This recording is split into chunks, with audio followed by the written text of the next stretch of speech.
Thank you for coming back to Polka Dot Mailbox, and if you're new, welcome. Today I'm sharing with you the albums that I made with this semicircle album die set that I got from my Coco and Reno subscription. So I used this die set in combination with my SCT Sampler. It came with two collections. This is another subscription. This is a Canadian subscription that had Doodlebug, My Happy Place, and American Crafts, Maggie, Holmes, Round Trip. And I was able to create two entire albums with this. Is like a $15 a month subscription. I think it comes to $17 in total per month with taxes and everything. Anyways, I used those two subscriptions to create these albums. I've shared this one already, and I just wanted to show you my new one that I created, as well as talk about some of the things that I've been learning along the way. So this new album that I've created, I used the Doodlebug collection. If you've noticed in the past me unbox some amazing supplies from Beebeecraft, I created this gorgeous dangle with the supplies from Beebeecraft, and I can link the website down below for that. I even have a coupon code there as well. And I think it really makes the album. So I've made a shaker pocket here on the cover, and then I will just walk you through each of the pages.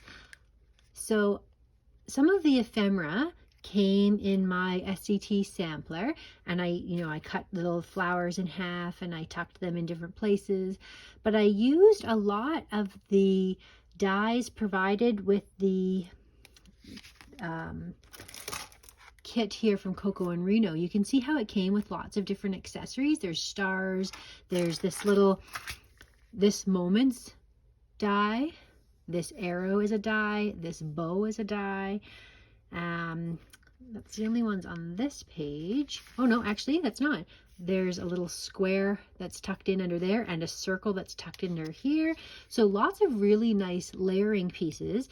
Here I've torn some of the papers. So I used all the papers that came in the collection, which allowed me to make this album, which coordinates perfectly with the highlight of the album, which is talking about this little new dog that my daughter purchased at a fundraiser for Ukraine. So here again are some of the elements that I have cut by hand with the dies that came in, as opposed to just the actual album itself. And there's the third page. I've already put my pictures in, and I have the perfect little size of photos that fit in here. You could use 2x2s, or these must be 3x4. No, actually it's 2x3. These are 2x3 pictures. Because I create one 4x6 photo and I divide it into 4 different pictures. Let's see if I have one here. Well, this is as close as I have to. This is how I print them. So I usually take 4 pictures and I divide them up and I make the photo that way. And I use pick stitch to create this layout, and then I use the 4x6 dimension for the page, and I print it on my selfie. So that's how I print my pictures for this album. So some of the things that I've learned along the way. So this was the first album that I created, and here's another gorgeous dangle here. These are just so beautiful. They really make this album. I didn't put any pictures into this one. I just had a little mini album that I could send in some happy mail, and someone else could add their own pictures. But if you'll notice, this picture or this album is a little different. So here's a good example here. One is thicker than the other.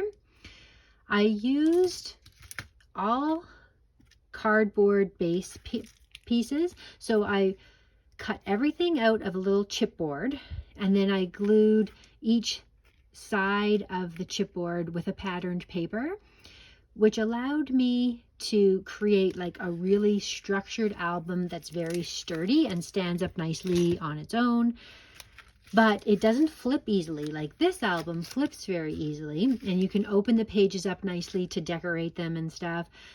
So I did do chipboard pieces on the outer 2 pages, but not the interior and not the little pieces here. So when you create your album, this is the back binding, and these are the little tabs that you fold on the score line and you glue all your pages to. It's a really ingenious system. I love the way it works, and I even cut these out of a chipboard initially, but that made it too difficult to really be able to turn the pages well. So on my next album, what I will do, however, is I will create the back binding out of the chipboard, because here I have it just out of paper, and I would have liked that to have a little bit more sturdiness to it, but everything else I would do the same. And the way that I created my little shaker pocket was to cut out, I have these foam, it's really perfect. I have these foam square rectangles that I get from Michael's, and they are sticky on the back. So what I did was I took the dies like this. Okay, so I cut one out like this with the inside like that. So when I cut that out, it creates the perfect foam ridge for me to make my shaker pocket. And I could even do a little tutorial on that sometime, because it was really quite interesting how that all worked to cut it out with this foam piece here.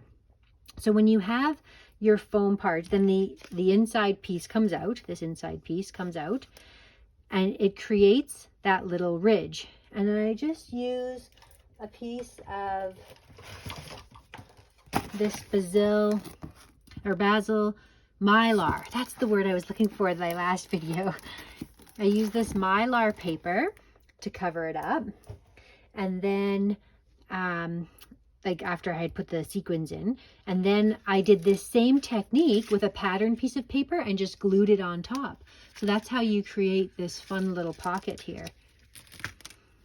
So anyway, so that is my project, and I'm really enjoying these circle album dies. They are a lot of fun to create mini albums, and they are very simple to create, and they are also the perfect set to pair with my sampler, because the pages are already cut and the perfect amount of small number of materials to create this project.